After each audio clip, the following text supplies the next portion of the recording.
पुरुषोत्तमम परम दयाल श्री श्री ठाकुर जी भाववाणी में कहते हैं, एक बहुत बड़ा तुक ठाकुर जी ने बोले हैं।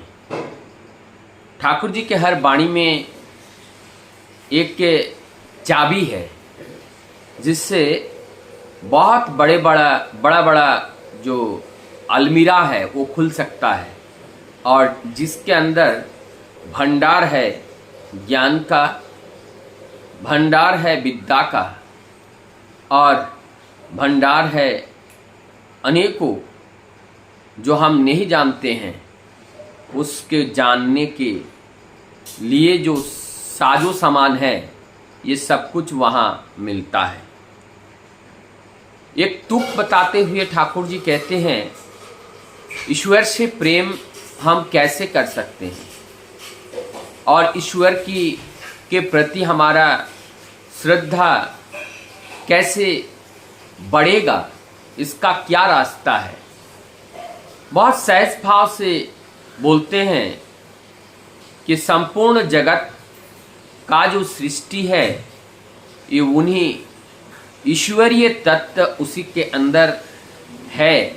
उसको सत्ता कहिए, एग्जिस्टेंस कहिए, प्राण कहिए, ऊर्जा कहिए, जो भी कहिए। जो आइंस्टीन ने बोले हैं E = mc², दैट मीन्स जो एनर्जी है वो मास और मास की मूवमेंट का स्क्वायर, जो मास और उनके जो मूवमेंट जो गति है, वेलोसिटी है, उसके स्क्वायर से वो एनर्जी क्रिएट होता है। तो मास एनर्जी में कन्वर्ट होता है, एनर्जी मास में कन्वर्ट होता है। तो संपूर्ण जगत के अंदर एक प्राण शक्ति है, और उस प्राण शक्ति को जान करके वो ईश्वरीय तत्व है, ईश्वरीय सत्ता है।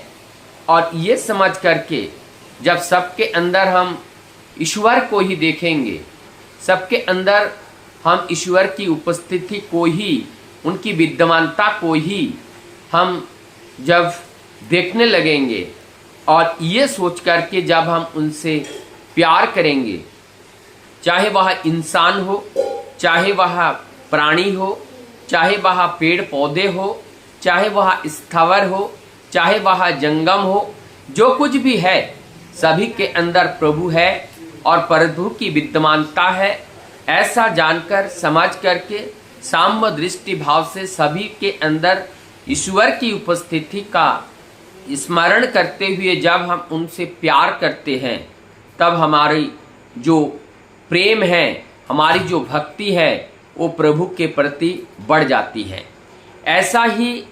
ऐसा ही साम्य दृष्टि जो भी भक्त इस धरती पर हुए हैं, चाहे वो भक्त प्रहलाद हो, चाहे वो मीराबाई हो, चाहे वो सूरदास हो, चाहे वो तुलसीदास हो, चाहे वो कितने भी रसिक गण क्यों ना हो, सारे रसिक गणों के हृदय में एक भक्ति जागृत होते हैं, और तब जाकर के वो संपूर्ण जगत को ईश्वर के रूप में देखते हैं। इसीलिए वो तरुलता के पास जाकर के भी बातें करते हैं, और उनकी सेहत को देख करके कहते हैं कि तूने आज प्रभु का नाम नहीं लिया ना, इसीलिए तेरा ये मुरझा हुआ शरीर है। यानी कि हर जगह वो भगवान का दर्शन पाते हैं। ठीक इसी प्रकार से ठाकुर जी ने हम लोगों को अनेकों बातें बताए हैं, प्रेम की बातें, दान की बातें उन्होंने हम लोगों को सिखाया है।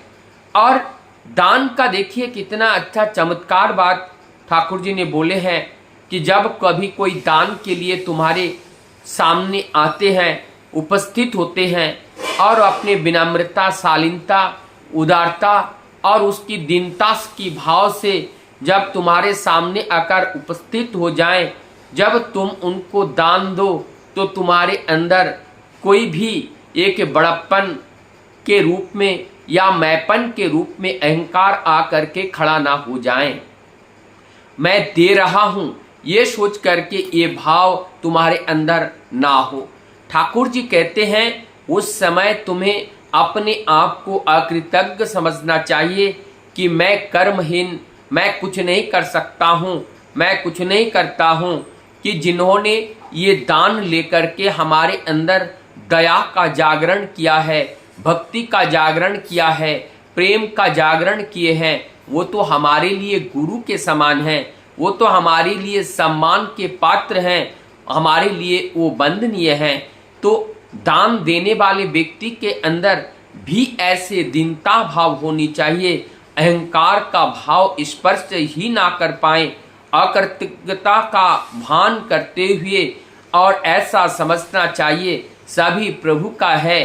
वो प्रभु किसी को राजा बनाया, वो प्रभु किसी को फकीर बनाया। अब राजा जिन्होंने बनाया, राजा आज फकीर को दे रहा है, लेकिन देने वाले जिनको माध्यम बनाया वो तो अकृतज्ञ है, उनका कोई क्रिया नहीं है, उन्होंने कुछ नहीं किया है, मालिक ने उनको निमित्त बनाया, इसलिए वो निमित्त बांध करके जगत की जो वाहवाही है वो लूट रहे हैं।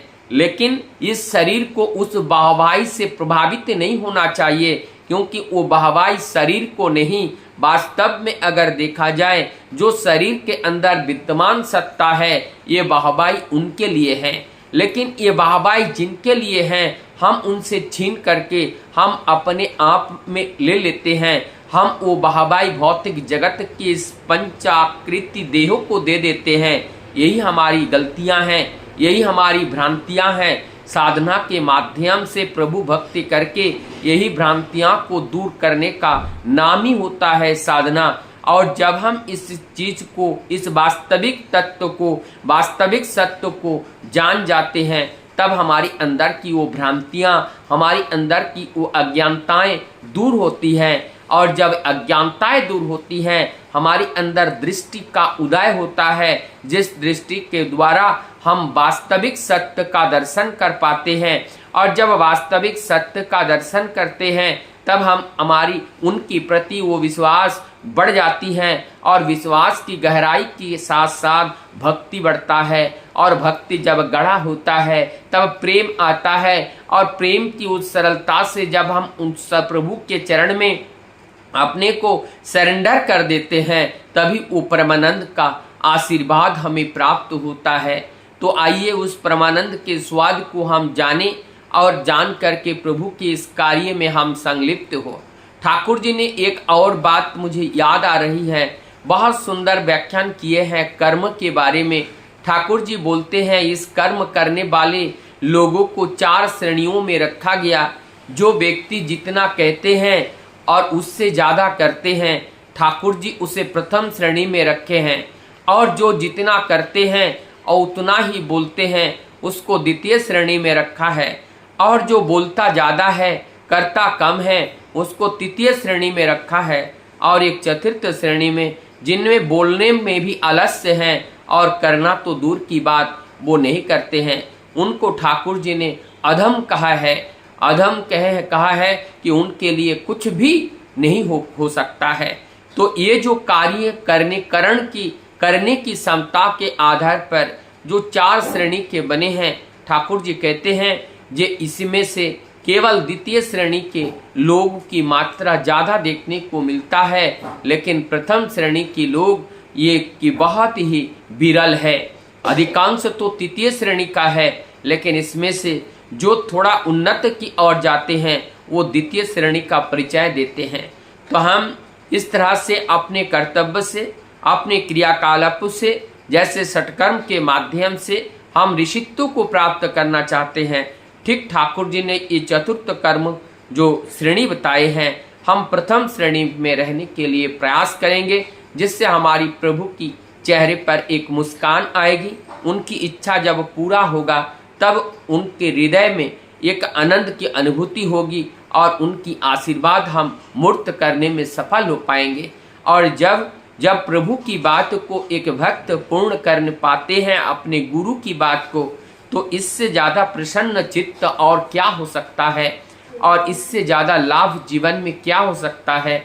आइए इस लाभ की अनुभूति और इस लाभ को प्राप्त करने के लिए आज ही हम कूद पड़ते हैं प्रभु की राह पर, प्रभु के कर्म की राह पर। उनके निर्देश को माथे पे लेकर के कार्यों को करते हुए हर द्वार पर जाएं, और सबके हृदय में प्रभु के निवास के लिए, प्रभु के बैठने के लिए जगह का निर्माण करें।